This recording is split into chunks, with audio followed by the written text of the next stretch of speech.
Olá, cursista! Vamos iniciar a nossa segunda aula, onde falaremos sobre o Plano Nacional de Educação e marcos normativos do sistema de ensino. Vamos primeiramente entender o que é um Plano Nacional de Educação. O Plano Nacional de Educação é uma lei ordinária prevista na Constituição Federal que estabelece diretrizes, metas e estratégias de concretização no campo da educação. E foi uma grande conquista dos profissionais da educação, pais e alunos. O Plano Nacional de Educação está subordinado a uma legislação, que é a Lei de Diretrizes e Bases. Para compreender o Plano Nacional de Educação, vamos fazer uma analogia a uma construção de uma casa. Primeiramente, devemos fazer um diagnóstico para saber o tamanho da casa, as necessidades dos moradores e também a região da construção dessa casa. O Plano Nacional de Educação vai ser igual à construção de uma casa. Devemos conhecer os problemas da educação para planejar com eficiência. Planejar é uma tarefa complexa e desafiadora, que implica assumir compromissos com o esforço contínuo de eliminação de desigualdades históricas no país. Devemos saber o número de analfabetos, quantas crianças de 0 a 5 anos que não têm acesso a creches e pré-escolas, quantos jovens estão excluídos do ensino médio, dentre outros que darão os números da realidade educacional do nosso país.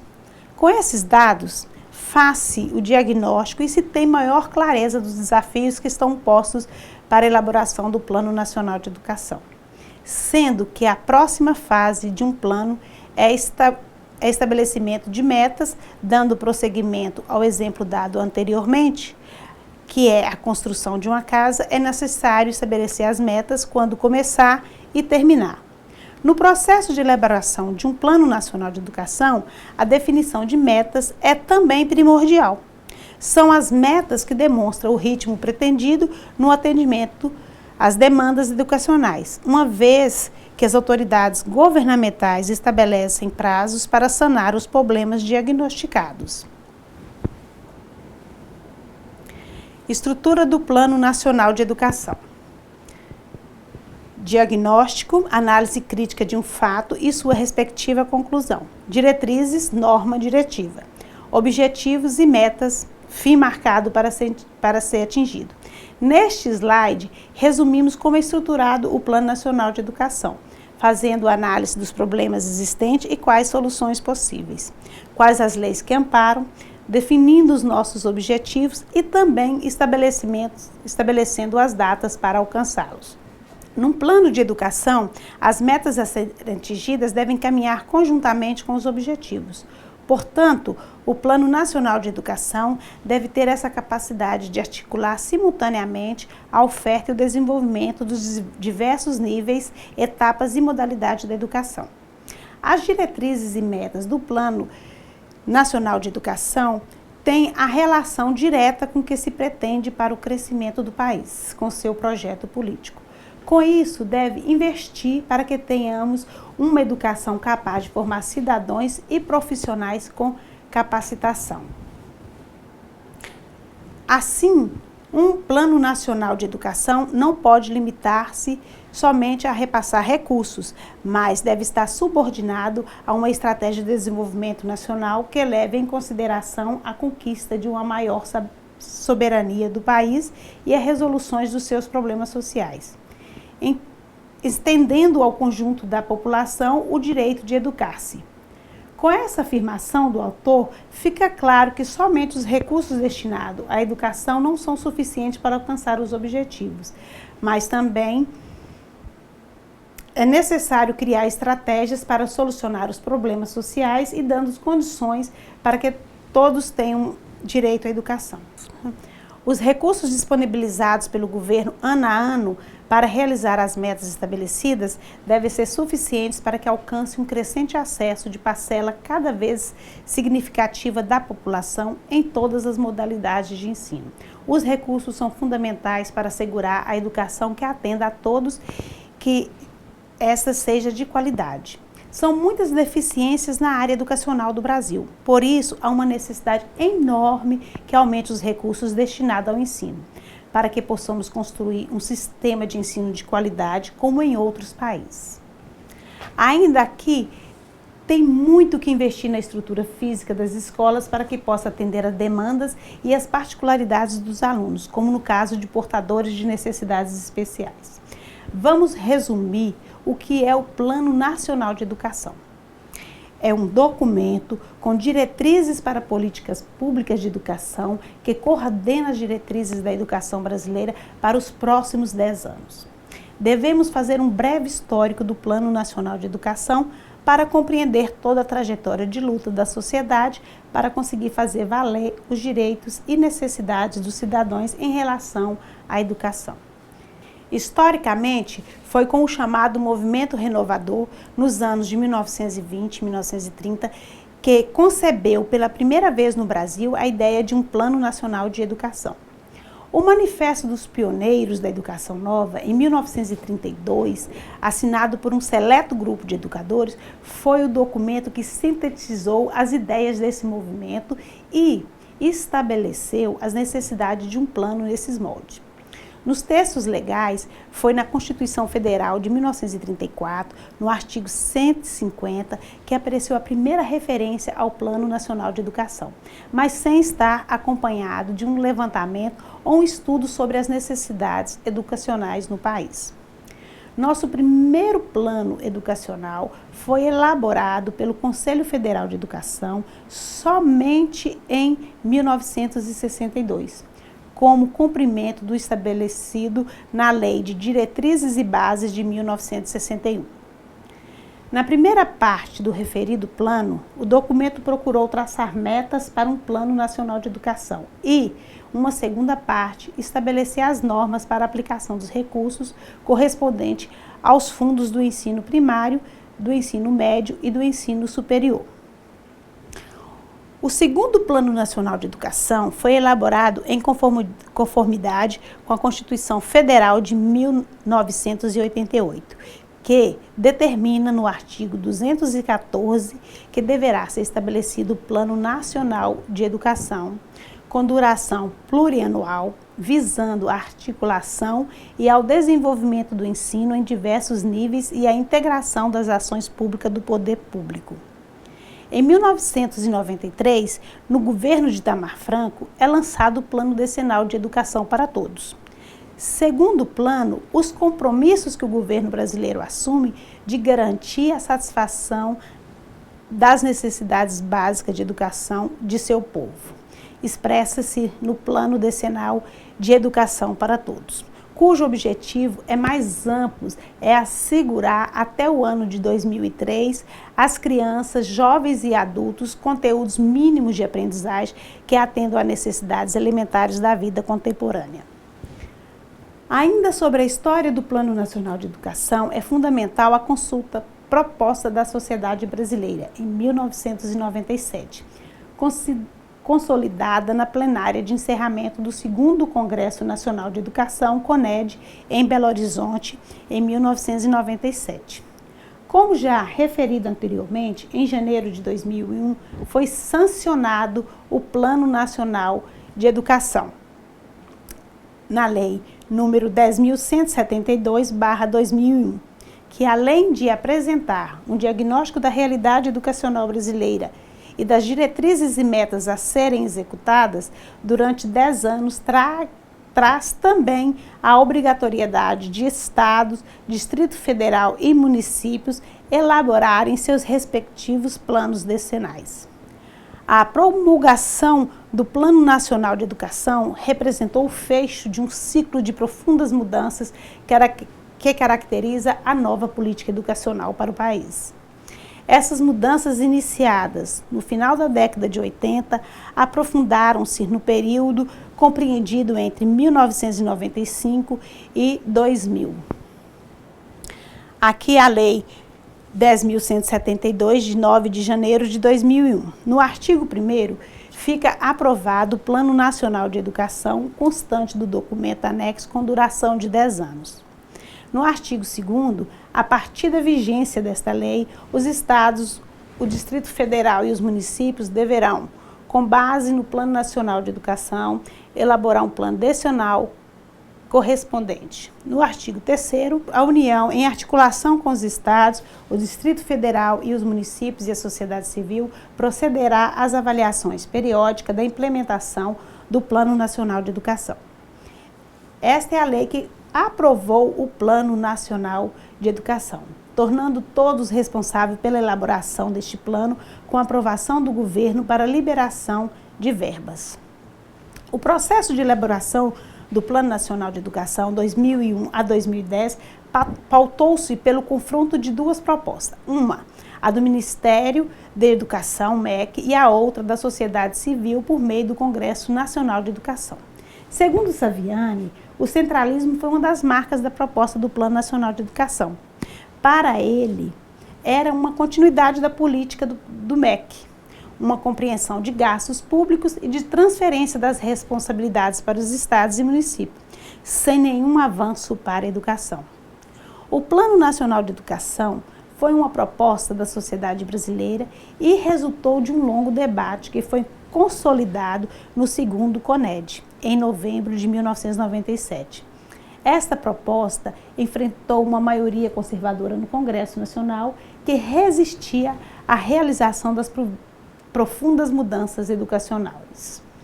Houve uma grande pressão social dos estudantes e profissionais da educação que resultou em alguns avanços no Plano Nacional de Educação, aprovado dentre os índices de 7% do PIB a ser gasto com educação, passando 10% até o final dos 10 anos do plano.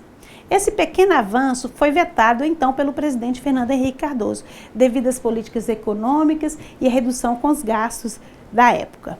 Ao final da vigência do Plano Nacional de Educação de 2001, percebe-se que algumas metas não foram atingidas, como, por exemplo, os 50% de atendimentos para a educação infantil não chegou a 17%, sendo reeditado para o próximo Plano Nacional de Educação.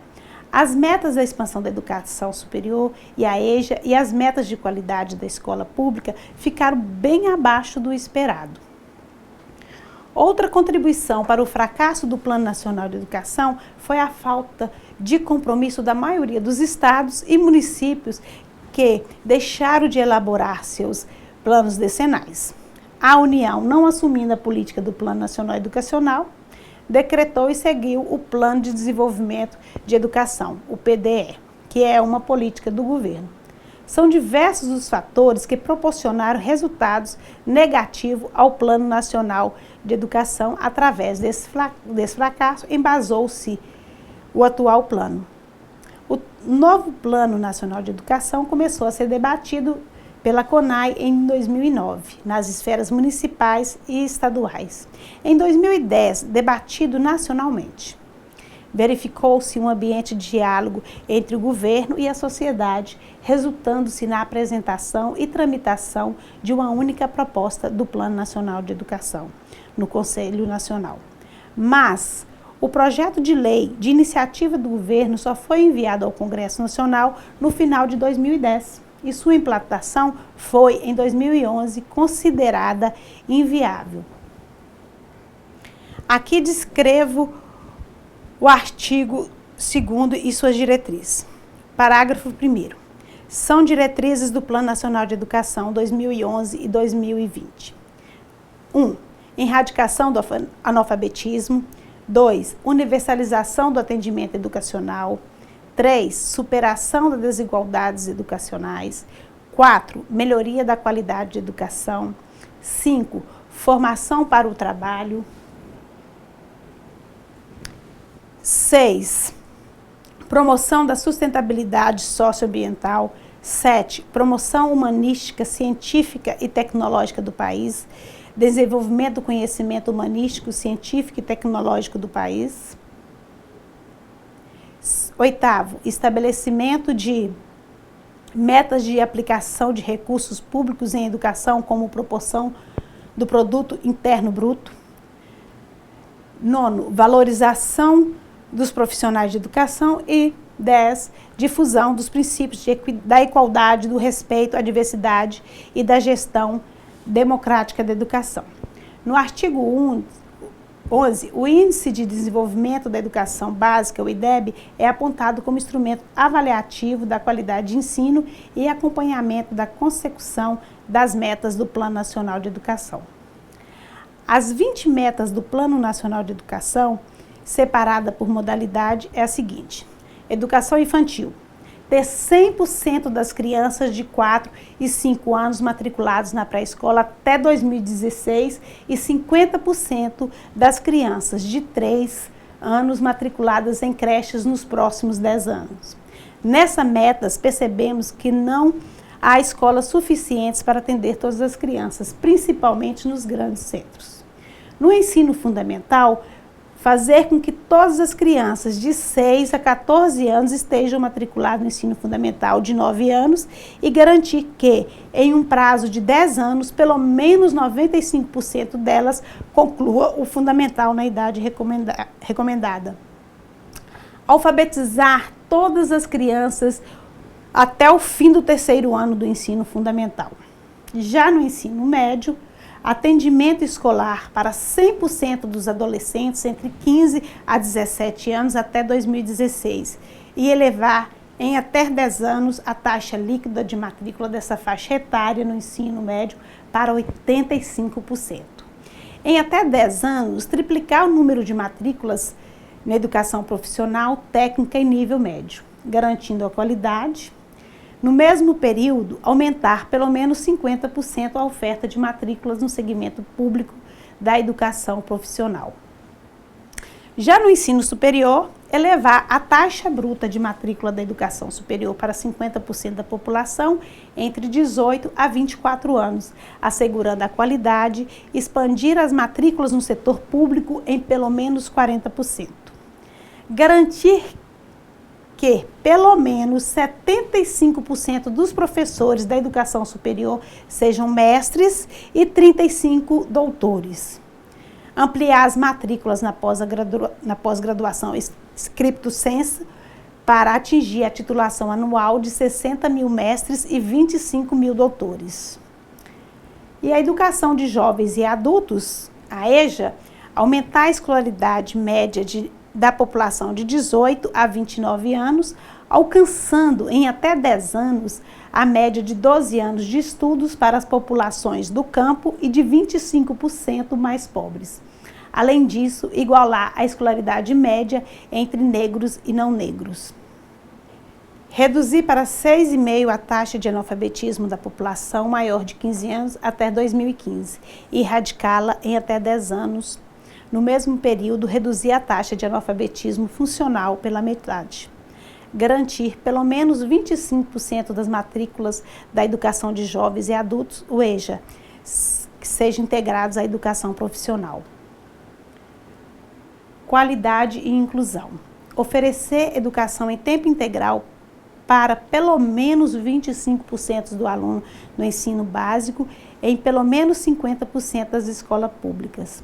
Fomentar a qualidade da educação com melhoria do fluxo escolar e da aprendizagem para atingir em 2021 o Índice de Desenvolvimento da Educação Básica, o IDEB, de 6 nos anos iniciais do fundamental, 5,5 nos anos finais do fundamental e 5,5 no ensino médio. Garantir que todas as crianças e adolescentes de 4 a 17 anos com necessidades especiais tenham acesso à educação básica com atendimento especializado, preferencialmente na rede regular de ensino. Para os professores, criar em até um ano uma política nacional de formação de professores para assegurar que todos os profissionais da educação básica possuem curso de licenciatura de nível superior na área de conhecimento em que atua. Formar em até 10 anos 50% dos professores da educação básica em nível de pós-graduação e garantir 100% dos professores tenham curso de formação continuada. Equiparar em até 6 meses os salários dos professores das redes públicas de educação básica ao dos demais profissionais com escolaridade equivalente. Criar em até 2 anos planos de carreira para que os profissionais do ensino básico e superior das redes públicas tomando como base o piso salarial nacional. A tramitação foi conturbada e muito longa na Comissão Especial da Câmara, que acabou aprovando os 10% do PIB. Após 3 anos e meio de tramitação no Congresso Nacional, o plenário da Câmara dos Deputados aprovou o Plano Nacional de Educação. O texto seguiu para a sanção da presidente Dilma Rousseff. A presidente Dilma Rousseff finalmente sancionou o Plano Nacional de Educação, sem vetar nenhum termo do texto. O decreto foi publicado no dia 26 de junho de 2015. O fato ocorre após a votação no Congresso de 2 destaques polêmicos: a destinação do investimento equivalente a 10% do produto interno bruto, essencialmente à educação pública. O plano destina 10% do PIB, produto interno bruto, para a educação e prevê que gastos com creches conveniadas e programas como o FIES, o financiamento, Fundo de Financiamento Estudantil, e o ProUni, Programa de Universidades para Todo. Com a aprovação do Plano Nacional de Educação, cada um de nós, de forma participativa, para que concretize as 20 metas e que tenhamos uma educação de qualidade para todos. Agora, passaremos a estudar a 4ª unidade, Marcos Normativos do Sistema de Ensino. Falaremos das normas dos Conselhos de Educação, que são traduzidas por pareceres e resoluções, que estão presentes no dia a dia da escola e foram se centrando em preceitos pedagógicos e curriculares. Historicamente falando, antecedentes ao Conselho Nacional de Educação, em 1931, que são os Conselhos Superior de Ensino, criado em 1911, e o Conselho Nacional de Ensino, em 1925. O atual Conselho Nacional de Educação, o CNE, órgão colegiado integrante do Ministério da Educação, foi instituído pela Lei 9.131, do dia 25 de novembro de 1995, com a finalidade de colaborar na formulação política nacional de educação e exercer atribuições normativas, deliberativas e de assessoramento ao Ministro da Educação. Compete ao Conselho e às leis e às câmaras exercer atribuições conferidas pela Lei 9.131 de 95, emitindo pareceres e decidindo privativa e autonomamente sobre os assuntos que lhes são pertinentes, cabendo, no caso de decisões das câmaras, recursos ao Conselho Pleno. Vou citar algumas atribuições do Conselho: subsidiar a elaboração e acompanhar a execução do Plano Nacional de Educação, emitir parecer sobre assuntos da área educacional por iniciativas de seus conselheiros, elaborar o seu regimento a ser aprovado pelo Ministro de Estado da Educação e do Desposto, a sua Câmara de Educação Básica e as suas atribuições, examinar os problemas da educação infantil, do ensino fundamental, colaborar na preparação do Plano Nacional de Educação e acompanhar sua execução no âmbito de sua atuação. Cabe a todos os conselhos de educação emitir pareceres e resoluções que normatizam a lei educacional e guiar os procedimentos administrativos das unidades escolares.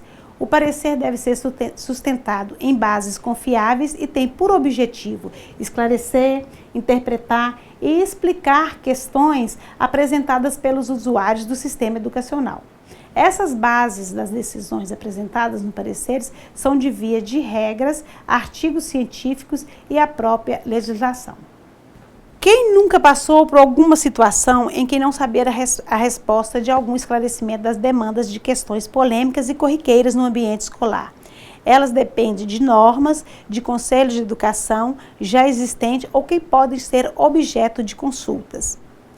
Para que você, profissional da secretaria, mantenha bem informado, é sempre bom estar pesquisando nos sites do Conselho Nacional de Educação e de outros conselhos de educação disponíveis na internet sobre as normas que sempre darão a resposta daquilo que você necessitará. O Conselho Nacional de Educação tem emitido pareceres e resoluções que podemos classificar assim: diretrizes curriculares sobre as etapas e modalidades da educação básica, sobre os cursos da educação superior.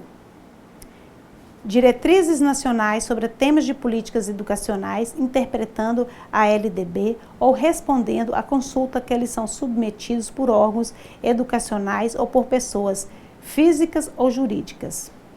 Pareceres sobre consultas pontuais a respeito de temas e situações na educação. As diretrizes curriculares nacionais, as DCNs, são normas obrigatórias para a educação básica que orientam o planejamento curricular das escolas e dos sistemas de ensino. Elas são discutidas, concebidas e fixadas pelo Conselho Nacional de Educação. Atualmente, existem diretrizes gerais para a educação básica, cada etapa e modalidade dela. Educação infantil, educação fundamental e educação médio. Também apresenta diretrizes curriculares próprias. A matéria que o técnico de secretaria escolar deve conhecer sobre forma de parecer ou resolução. É muito importante pesquisar para conhecê-los, que sempre estão em constante mudanças e adaptações. No caderno didático estão relacionados as diretrizes curriculares de educação e de várias modalidades que estão as resoluções principais do nosso conhecimento. Cada sistema estadual e municipal pode e deve emitir parecer e resoluções sobre matéria curricular e tem autonomia pedagógica para tomar decisões curriculares. É muito importante que os funcionários administrativos façam sempre consultas nos conselhos estaduais e municipais e nas reuniões do conselho escolar, para estar sempre informados de todos os procedimentos e decisões, e também em que lei se amparar em diversas situações. A Secretaria Escolar sempre deverá trabalhar na formalidade por parecer ou resoluções para resguardar de quaisquer problemas posteriores. Quando emitir um parecer, deve ser fundamentado em leis, normas e decisões da escola, de forma clara e objetiva, todas as dúvidas e as decisões tomadas pela secretária. Parecer são documentos resultantes de análise técnicas sobre a eficácia de assuntos de interesse. E ele deve ser amparado em bases confiáveis e tem por objetivo esclarecer, interpretar e explicar questões. O parecer emitido pelo secretário será sempre de natureza técnica administrativa, com temas inerentes ao trabalho escolar de todas as naturezas. Os pareceres emitidos podem ser tanto simples como compostos, desde que respeitadas as regras de elaboração conforme relacionado no caderno didático. Outra forma são dois documentos presentes nas escolas, que são a resolução e a portaria, documentos de natureza regulamentar. A resolução é a expressão de decisão do conselho escolar e a portaria da direção ou de outra chefia a ser cumprida por todos ou por setor determinado. É aconselhável que os procedimentos e as decisões de qualquer setor, seja pedagógico ou administrativo, independente que seja interno ou externos, que sejam todos documentados, protocolados e arquivados para resguardar o seu trabalho de quaisquer constrangimento ou problemas futuros. Estamos chegando ao final da nossa disciplina. Espero que tenha contribuído para os seus conhecimentos. Nossa disciplina é teórica, com embasamento para a legislação, para a nossa Constituição e principalmente para a Lei de Diretrizes e Bases da Educação. Mas, como falei no início, não há necessidade de decorar todas as leis, e sim ter o conhecimento que elas existem e onde encontrá-las para dar suporte em que necessitamos em nossa atuação na Secretaria Escolar. Agradeço a todos pela atenção e coloco-me à disposição para quaisquer esclarecimentos e desejo que o curso venha acrescentar de forma positiva na sua atuação e não esquecendo de que nós que fazemos parte do contexto escolar é que somos educadores. Muito obrigada.